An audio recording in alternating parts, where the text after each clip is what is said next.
लकड़हारे जी, हमें अपना घर बनवाना है, कितने में बना कर दोगे घर? दूसरे पक्षियों से तो हम पूरे 100 रुपए लेते हैं, परंतु आपसे 50 ही लेंगे, क्योंकि आप हमारे पुराने जानने वाले हैं। आप पैसे जितने चाहे ले लेना, परंतु हमारी एक शर्त है। जी जी बताएं, आपकी क्या शर्त है? हम घर बनाने के लिए लकड़ी अच्छी सी लगवाएंगे। हम अभी जंगल से लकड़ी लेने जा रहे हैं, आप हमारे साथ ही चलें। जो लकड़ी आप पसंद करेंगे, हम उसी लकड़ी से आपका घर बना देंगे। फिर वो ऐसा ही करते हैं। कौवा और कौवी उन लकड़हारे पक्षियों के साथ घने जंगल में जाते हैं। चिड़िया का पति एक अच्छा मोटा सा पेड़ देखकर कौवे से कहता है।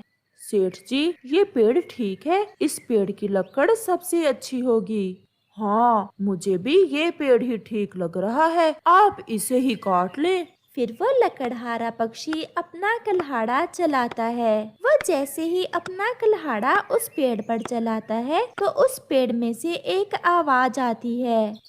मैं एक अच्छा पेड़ हूँ, आप मुझे ना काटना, बदले में आप जो मांगोगे मैं दूंगा।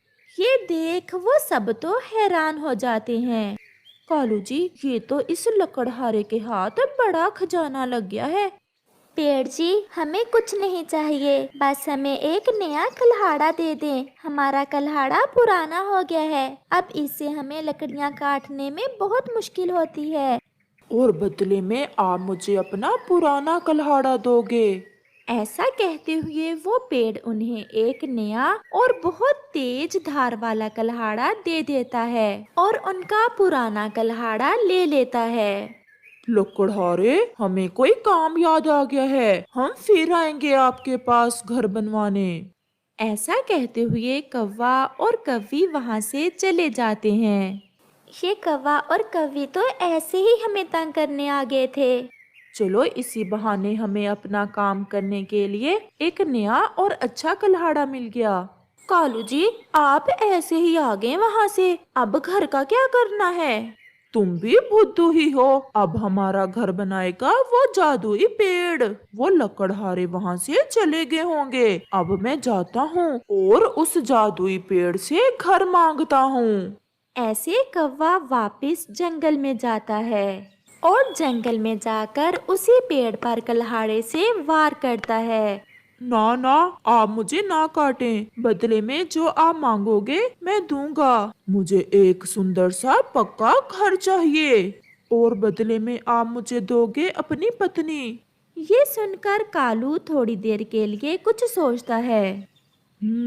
पत्नी पत्नी तो फिर से मिल जाएगी, मैं ये मौका जाने नहीं दूंगा। मुझे स्वीकार है, आप ले ले मेरी पत्नी।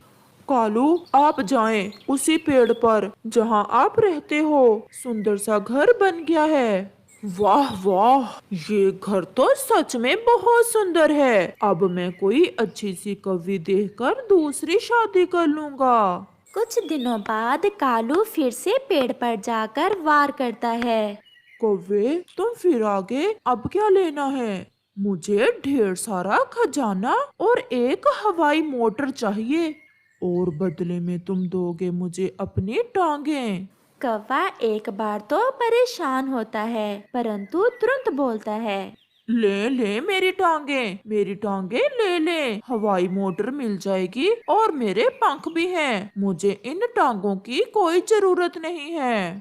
फिर वो पेड़ कौवे को ढेर सारा खजाना और एक हवाई मोटर देता है और बदले में कौवे की टांगे ले लेता है। कौवा सारा खजाना हवाई मोटर पर रखता है और घर चला जाता है। वो तो पूरे जंगल में अमीर पक्षी बन गया था। बड़ा आलीशान महल जैसा घर, सोना और ढेर सारे हीरे। मैं टांगों के बिना जी सकता हूँ, परंतु इस मालो दौलत के बिना जीना बहुत मुश्किल है।